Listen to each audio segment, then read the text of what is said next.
कागल शहरातील घनकचऱ्यामुळे नागरिकांच्या आरोग्याचा प्रश्न निर्माण झाला असून यावर कायमस्वरूपी तोडगा काढून प्रश्न मार्गी लावावा या मागणीसाठी नागरिकांनी कागल परिषदेच्या कार्यालयावर भव्य मोर्चा काढलाय आणि मागणीचे निवेदन मुख्याधिकारी यांना देण्यात आले। गेली अनेक वर्ष घनकचरा पडून असतो, अनेक वेळेला तो पेटवल्यामुळे नागरिकांचा आरोग्याचा प्रश्न निर्माण झालाय। यासाठी अनेक वेळेला निवेदन आंदोलन केली आहे, तरी याची दखल घ्यावी, अन्यथा कार्यालय समोर घनकचरा टाकला जाईल असा इशारा देण्यात आलाय।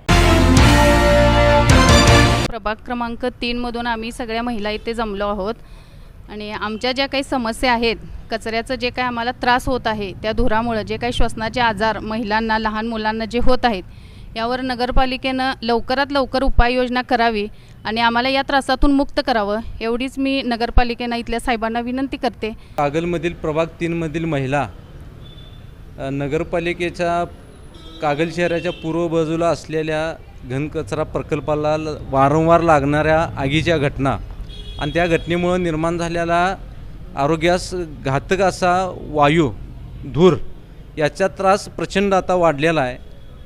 त्यामुळे घशाचे आजार, श्वसनाचे आजार, खोकल्याचे त्रास, डोळ्याचे आजार ह्या समस्या भेडसावं लागलेल्या आहेत। त्या समस्या इतक्या भेडसावल्या त्या आता असह्य झालेल्या आहेत। नगरपालिकेला वारंवार 2 वेळा इथून मागं तोंडी तक्रार देऊन देखील ही जळीत घटना नगरपालिकेनं थांबण्यासाठी प्रभावी उपाययोजना केलेली नाही आहे आणि आज ह्या महिला सर्वजण ही तक्रार घेऊन कागल नगरपालिकेचे मुख्याधिकारी, प्रशासक, नगराध्यक्ष यांना आपली समस्या घेऊन आज भेटण्यासाठी आले होते।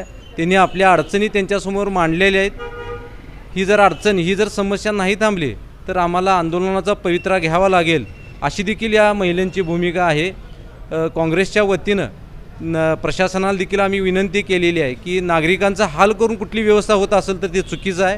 लोकांच्या गैरसोयी निर्माण होणारी जर का व्यवस्था नगरपालिका डोळेझाकपणाने बघत राहत असेल तर ही कदापि सहन केलं जाणार नाही आणि जो काय प्रकल्प नगरपालिकेनं कचरा व्यवस्थापनासाठी केलेला आहे तो त्या गोष्टी जिथं त्या उभा केलेल्या आहेत त्या सर्व गोष्टी पूर्वत सुरूमध्ये हव्यात।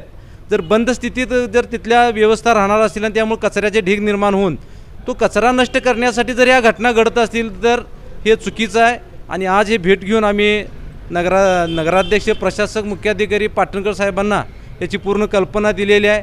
त्यांनी प्रशासनाला खाली सूचना देऊन 1 महिन्याचा अल्टिमेट दिलेला आहे, त्यातून ते मार्ग काढतो असं त्यांनी आज आश्वासन दिलेलं आहे। जवळ घर आहे आमची सुनीता धरप्पा मुचंडी आणि ती कचरा जवळ असल्यामुळं आम्हाला लई पेटवल्यावर का नाही आमचे घरसुद्धा दिसत नाही, एवढं दूर येते आणि आमच्या मुलाला ना आम्हाला त्रास होते। ती दूर जाऊच तर आणि वारा सुटला का नाही पूर्ण आमचे घर दिसत नाही आणि एवढं दूर येते। आम्ही घराची लांब जाऊन 2 वेळा बसलेली आहे। आमची आई असताना ती इकडं ठेवून घेतलं नाही, गावाकडे पाठवली आम्ही आणि एवढं त्रास आम्हाला होते आणि ते सगळं पेटवायचं, ती सगळं आम्हाला हे करून द्यायला पाहिजे। तिकडं जवळ राहत असल्यामुळं वारंवार आम्हाला त्रास होत आहे आणि संध्याकाळी बरोबर तो पेटला जातोय आणि त्याचा एवढा काळा धूर होत आहे की नाही, त्यांना नागरिकांना एवढा प्रचंड त्रास आहे।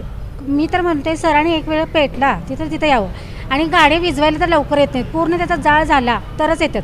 मग तोपर्यंत आम्ही काय करायचं? मग ह्याच्याबद्दल आम्ही तोडगा आम्हाला लवकरात लवकर मिळावा, नाहीतर मग आम्ही ह्याच्याबद्दल काहीतरी वेगळं पाऊल उचलेल।